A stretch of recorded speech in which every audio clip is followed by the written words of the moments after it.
அன்போடு கேட்டுக்கொள்கிறேன். கர்த்தர் தந்த இந்த நல்ல சங்கீத பகுதிகளுக்காக கர்த்தருக்கு நன்றிகளை செலுத்திக் கொள்கிறேன். அந்த நாளிலும் கூட இந்த சங்கீதத்தினுடைய தலைப்பாக சொல்லப்பட்டிருக்கிற ஒரு காரியம் தான், கர்த்தர் தன்னை தன்னுடைய எல்லா சத்துருக்களின் கைக்கும் சவுலின் கைக்கும் நீங்களாக்கி விடுவித்த நாளிலே தாவீது பாடின சங்கீதமாக இந்த சங்கீதத்தில் சொல்லப்பட்டிருக்கிறது. இதில் சங்கீதக்காரனாகிய தாவீது சொல்லுகிற முதல் காரியம், என் பெலனாகிய கர்த்தாவே உம்மில் அன்பு கூறுவேன் என்று சொல்லுகிறார். அப்போ இந்த வார்த்தைகளை தியானிக்கும் பொழுது பார்த்தீங்கன்னா நம்மளுடைய பலன் எதுவாக இருக்கிறது என்று சொல்லி நம்ம கொஞ்சம் சிந்திச்சு பார்க்கணும். ஏன்னு கேட்டீங்கன்னா இது தெளிவாய் சொல்லுகிறார், என் பலனாகிய கர்த்தாவே உம்மில் அன்பு கூறுவேன் அப்படின்னு சொல்லி. அப்போ ஒரு அன்பு கூறுகிற ஒரு காரியம், ஒரு நேசிக்கிற ஒரு காரியம்.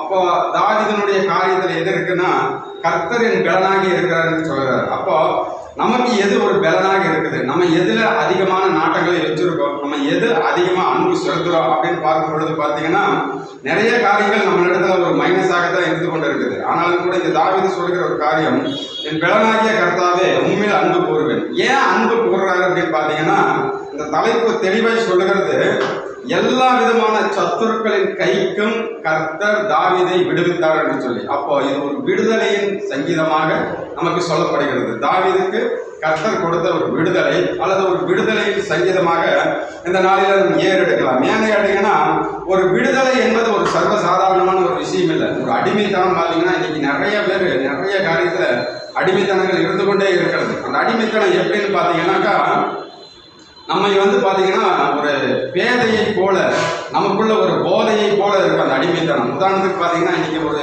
செல்போனே இருக்குதுன்னு வச்சுக்கோங்களேன். ஒரு உதாரணத்துக்கு செல்போனே எடுத்துக்கிட்டோம்னாக்கா, அந்த செல்போன் அடிமைத்தனம் என்பது பார்த்தீங்கன்னா அது நமக்குள்ள ஒரு கிரியை செய்து கொண்டே இருக்கு. நம்மளுடைய சிந்தனையில, செயல்பாட்டில், பேச்சில் நம்மளே அறியாம நினைச்சு பாருங்க. கொஞ்சம் எல்லாரும் நினைச்சு பாருங்க, நம்மளே அறியாம டக்குன்னு ஃபோன் எடுத்து பார்த்துட்டு யாராவது ஃபோன் பண்ணியிருக்காங்களா, மெசேஜ் பண்ணியிருக்காங்களா, வாட்ஸ்அப் பண்ணியிருக்காங்களா, இல்லை நெட் ஆன் பண்ணி பார்க்கலாம். ஏன்னா இது ஒரு அடிமைத்தனம். நம்ம நினைச்சுக்கிறோம் என்னோட ஃபோனை நான் பார்க்குறேன்னு சொல்லி. ஆனால் இது ஒரு மாய்மாலமான ஒரு மறைமுகமாக நமக்குள்ள இருக்கக்கூடிய ஒரு அடிமைத்தனம்.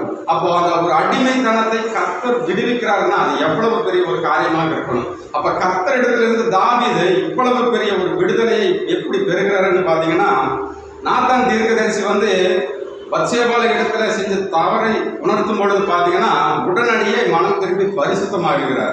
அப்போ தேவனிடத்திலிருந்து நம்ம ஒரு விடுதலையை பெறணும் அப்படின்னா பரிசுத்தம் ஒன்றுதான் நம்மளுக்கு இருக்கக்கூடிய ஒரே ஒரு வழி. பரிசுத்தமாக இருந்தால் கர்த்தர் நம்ம எல்லா பயத்துக்கும் எல்லா சத்துருக்களுடைய கைக்கும் நீங்க விடுவிப்பார் என்பதிலே சந்தேகமே இல்லை. ஏன்னு கேட்டீங்கன்னா தாவீதுக்கு இந்த சங்கீத தலைப்பு சொல்லுது, எல்லா சத்துருக்களின் கைக்கு நீங்களாக்கி விடுவித்த பின்னாடிதான் பாடினார்னு சொல்லி.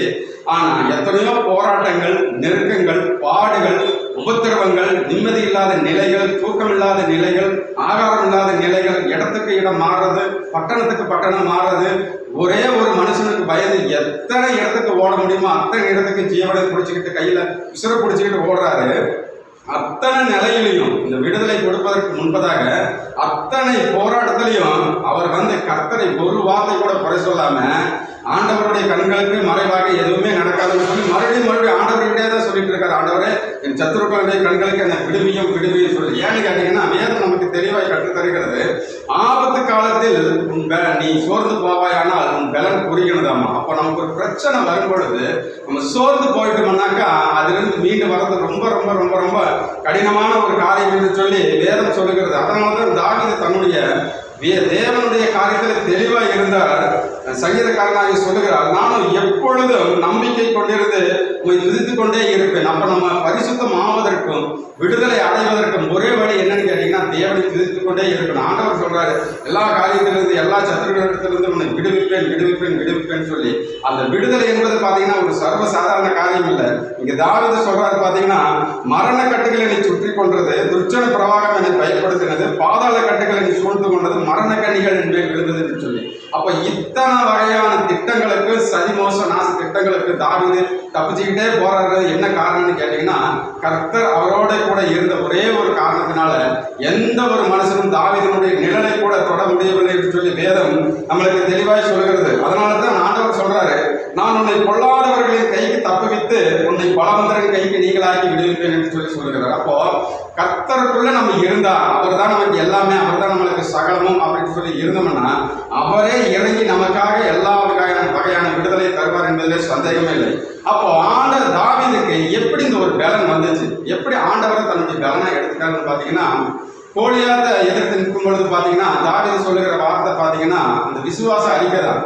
நம்ம வாயினால என்ன ஒரு வார்த்தையை வந்து நம்ம விசுவாசமா அறிக்கையிடுறோமோ அதுதான் நமக்கு பலன். வேதவசனம் தெளிவாய் சொல்லுகிறது, உன் பலவீனத்திலே என் பலன் பூரணமாய் விளங்கும் என்று சொல்லி. இப்போ மறுபடியும் இன்னொரு வசனம் சொல்லுகிறது, என்னை பலப்படுத்துகிற கிறிஸ்துவினால எல்லாவற்றையும் செய்ய பலன் உண்டு, எனக்கு உண்டு சொல்லி. அப்போ நமக்கு ஒரு பலன் வேண்டும் அப்படின்னு சொன்னா கர்த்தரை நம்மளுடைய நாவினாலும் வாயினாலும் அறிக்கை பண்ணணும். இதுக்கு என்ன ஒரு காரணம் அப்படின்னு கேட்டீங்கன்னாக்கா, ஆண்டவரை நம்ம எந்த அளவுக்கு துதிக்கிறோம் அறிக்கை செய்கிறோமோ அந்த அளவுக்கு வந்து நமக்கு ஒரு பலன் கூடும் என்பதிலே சந்தேகம் இல்லை.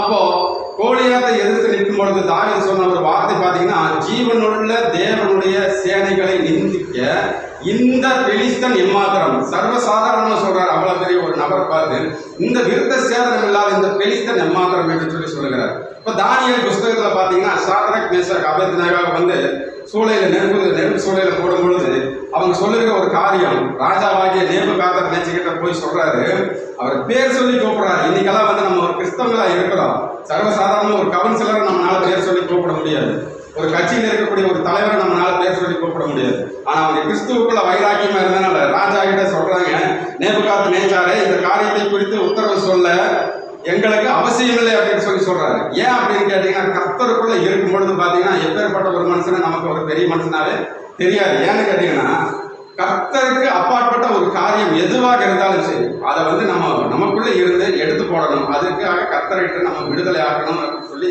ஜெபிக்க வேண்டியது நம்மளுடைய கடமையாக இருக்குது. அப்ப தாவீதை வந்து ஆண்டவர் எல்லா வகையான காரியங்களிலும் விடுவித்த தேவன். இங்கு சாத்ராக் மேஷாக் ஆபேத்நேகோவை விடுவித்த தேவன் நம்மளையும் விடுவிக்க மாட்டாரா அப்படின்னு சொல்லி ஒரு கேள்வி கேட்டால் விடுவிப்பார். அதுக்கு நம்ம என்ன செய்யணும் அப்படின்னு கேட்டீங்கன்னா, நம்மளுடைய எல்லா விதமான அந்தரங்க காரியங்களை கர்த்தர் இடத்துல ஒப்புக் கொடுக்கணும். இன்னைக்கு அநேகர் வந்து உறவுகள் ரீதியாக அடிமைத்தனம், பண ரீதியாக அடிமைத்தனம், போன் ரீதியாக அடிமைத்தனம், வேலை ரீதியாக அடிமைத்தனம், ஒரு சிலர் குடும்ப ரீதியாக கூட அடிமைத்தனம். ஒரு சிலர் பார்த்தீங்கன்னா குடும்பத்திலையும் கூட கண்டிஷன் போடுவாங்க, நீ வர்றையா இல்லையா, அங்கே போறியா இல்லையா அப்படிங்கிற மாதிரி. ஒரு சிலர் கூட குடும்பத்திலையும் கூட கண்டிஷன் போட்டு போவாங்க. ஆனால் அப்படிப்பட்ட ஒரு அடிமைத்தனமான ஒரு வாழ்க்கை கிறிஸ்தவனுக்கு அழகல்ல. கிறிஸ்தவ வாழ்க்கை என்பது பார்த்தீங்கன்னா சுதந்திரமுள்ள ஒரு வாழ்க்கை. இங்கே வந்து அதனால தான் சாத்ராக் மேஷாக் ஆபேத்நேகோ சொல்றாங்க, அவங்களுக்கு ஒரு சுதந்திரம் இருக்கு. நம்ம எல்லாத்தையும் பார்த்தீங்கன்னா மேலோட்டமாக வாச்சிட்டு போயிடும், ஆனால் அது எத்தனை ஆவிக்குரிய காரியங்கள் இருக்குது அப்படின்னு சொல்லி பார்த்தீங்கன்னா, அவர்கள் சொல்லுகிற ஒரு காரியம் பாருங்க, நாங்கள் ஆராதிக்கிற தேவன் எங்களை தப்புவிக்க வல்லவராக இருக்கிறார், அவர் எரிகிற அக்னி சூளைக்கும் ராஜாவாக உம்முடைய கைக்கும் நீங்களாக்கி விடுவிப்பார். ஒருவேளை பார்த்தீங்கன்னா அங்கே வச்சிருக்காங்க ஒரு பிளஸ் பாயிண்ட், அவர் விடுவிக்காமல் போனாலும் நாங்கள் உம்முடைய தேவர்களுக்கு ஆராதனை செய்வதும் இல்லை. இதுதான் வந்து அவங்களுடைய பக்தி வைராக்கியத்தின் உச்சகட்டம். ஏன்னு கேட்டீங்கன்னா, ஆண்டவர் விடுவிச்சாலும் சரி விடுவிக்காட்டும் சரி, நான் வந்து ஆண்டவரை தவிர எந்த ஒரு மனுஷனுக்கும் எந்த ஒரு சிலை வழிபாடுகளுக்கும் எந்த ஒரு கட்டளைகளுக்கு கீழ்ப்படிய மாட்டேன், அடிமைத்தனமாக மாட்டேன்னு சொல்லி அவர் பகிரங்கமா சொல்றாரு. யோபுவும் அப்படிதான் சொல்றாரு, அவர் என்னை கொன்று போட்டாலும் அவர் மேல நம்பிக்கையா இருப்பேன்னு சொல்லி சொல்றாரு. அப்ப அந்த ஒரு நம்பிக்கை நமக்குள்ள இருக்கணும். அப்படி இருக்கக்கூடிய ஒரு மனுஷங்கிட்ட தான் விசுவாச அறிக்கை பயங்கரமா கிரியை செய்யும். அப்படி விசுவாச அறிக்கை கிரியை செய்யும் பொழுதுதான் தேவனுடைய பலன் நமக்குள்ள வரும். அந்த தேவனுடைய பலன் நமக்குள்ள வரும் பொழுதுதான் தேவன் நம்மளுக்கு ஒரு விடுதலை கொடுப்பார் என்பதில் சந்தேகம் இல்லை. அப்படியாகத்தான் தாவீதுக்கு எல்லா விதமான சத்துருக்களிடத்திலிருந்தும் விடுதலை கொடுத்து ஒரு சந்தோஷத்தோட ஒரு சமாதானத்தோட நித்திரை செய்ய வைத்தார்.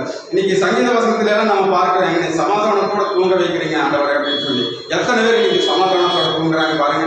தூங்குற அடுத்த ஒரு நிமிஷம் வரைக்கும் கண்ணு சொட்டி போற வரைக்கும் சிலருக்கு செல்போன் தான் தூக்கமே.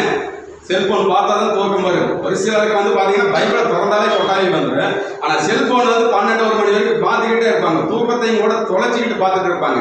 ஆனால் இங்கே நீதிமானுக்கு கர்த்தர் தருகிற ஆசீர்வாதம், என்னை சுகமாய் தூங்க பண்ணுகிறேன், நம்மளை சமாதானத்தோட தூங்க பண்ணுகிறவர் ஆண்டவர், சுகமாய் தூங்க பண்ணுகிறவர் ஆண்டவர். அப்போ நம்ம தூங்குறதுக்கு முன்னாடி கர்த்தருடைய சமூகத்தில் இருந்து பைபிள் படிச்சுட்டு ஜெபம் பண்ணிட்டு ஆண்டவரை தியானிச்சுட்டு படுத்து உறங்கும் போது அந்த நித்திரை நம்மளுக்கு ஒரு நல்ல ஒரு இன்பமான ஒரு நித்திரையாக இருக்கும். தரக்கூடிய சொப்பனங்களும் நல்ல ஒரு சொப்பனங்களாக இருக்கும். நமக்கு ஒரு பிரச்சனை வந்தாலும் கூட அது ஆண்டவர் வந்து சொப்பனத்தில் வெளிப்படுத்துவார் என்பதில் சந்தேகம் இல்லை. அப்படித்தான் தாவீது வந்து கர்த்தரை துதித்துக் கொண்டே இருக்கும் பொழுது ஆண்டவர் வந்து தாவீதுக்கு ஒரு இன்கிரீடியன்ஸ் கொடுத்துட்டே போயிட்டு இருக்கிறாரு, ஒரு சிம்டம்ஸ் கொடுத்துக்கிட்டே போயிட்டு இருக்காரு. நீ அங்கே போ, இங்கே போ, அவன் வருவான், நான் உன்னை காப்பாத்துன்னு சொல்லி எல்லா வகையான காரியத்திலையும் தாவீதுக்கு அந்த ஒரு அறிவிப்பை கொடுத்து அவருடைய மனசுல அந்த ஏவுதலை கொடுத்து பார்த்தீங்கன்னா அவரை தப்பு வச்சு இன்னைக்கு வந்து இன்னைக்கு நமக்கு பின்னாடி எத்தனையோ தலைமுறைகள் வந்தாலும் தாவீதை குறித்து சொல்லக்கூடிய அளவுக்கு தாவீதை போல ஒரு மனுஷனை வேதத்தில் பார்க்கவே முடியாது. ஏன்னு கேட்டீங்கன்னா, தாவீது கிட்ட நான் கற்றுக்கொண்ட ஒரே ஒரு காரியம் பார்த்தீங்கன்னா, அவர் நடந்தாலும் கண்ணீர் தான், நின்னாலும் கண்ணீர் தான், தூங்கினாலும் கண்ணீர் தான், ஜெபித்தாலும் கண்ணீர் தான், புலம்புனாலும் கண்ணீர் தான். அந்த கண்ணீரை மட்டும் கர்த்தருடைய பாதத்தில் நம்ம சிந்தி பார்த்தோம்னா அந்த கண்ணீரை தாண்டி ஆண்டவர் போகவே மாட்டார். இது என்னுடைய வாழ்க்கையில நான் கண்ட ஒரு அனுபவமாக இருக்குது. என் கண்ணிலிருந்து 2 சொட்டு கண்ணீர் என்னுடைய மனசை மீறி என்னையும் மீறி வரும்பொழுது பார்த்தீங்கன்னா உடனடியாக கர்த்தர் அந்த இடத்துல அந்த கிரிகளை செய்ய அவர் வல்லவராக இருக்கிறார். அதனால தான் நீங்க சாத்ராக் மேஷாக் ஆபேத்நேகோ சொல்றாங்க, நாங்கள் ஆராதிக்கிற தேவன் எங்களை விடுவியாமல் போனாலும் சரி உங்களுடைய சிலையை நாங்கள் வணங்க மாட்டோம்னு சொல்லி. தாவீதும் அதை தான் சொல்றாரு, ஜீவனுள்ள தேவனுடைய சேனைகளை நிந்திக்க இந்த பெலிஸ்தீன் ஏமாத்திரம் சொல்லி. அப்ப நம்மளுடைய உறவுகளுக்குள்ள நமக்கு ஒரு அடிமைத்தனம் வரும்பொழுது, வேலை செய்கிற இடத்துல அடிமைத்தனம் வரும்பொழுது கர்த்தருடைய நாமத்தை கொண்டு ஜெபித்து அதிலிருந்து ஒரு விடுதலை கொண்டு நம்ம சாட்சியை வாழணும் என்பதில் நம்ம கண்ணும் கருத்துமா இருக்க வேண்டும் என்று சொல்லி நல்ல சங்கீதங்களை தந்த ஆண்டவருக்கும் பேசுகிற மனித பாசையாருக்கும் நன்றிகளை சொல்லி சங்கீதங்களை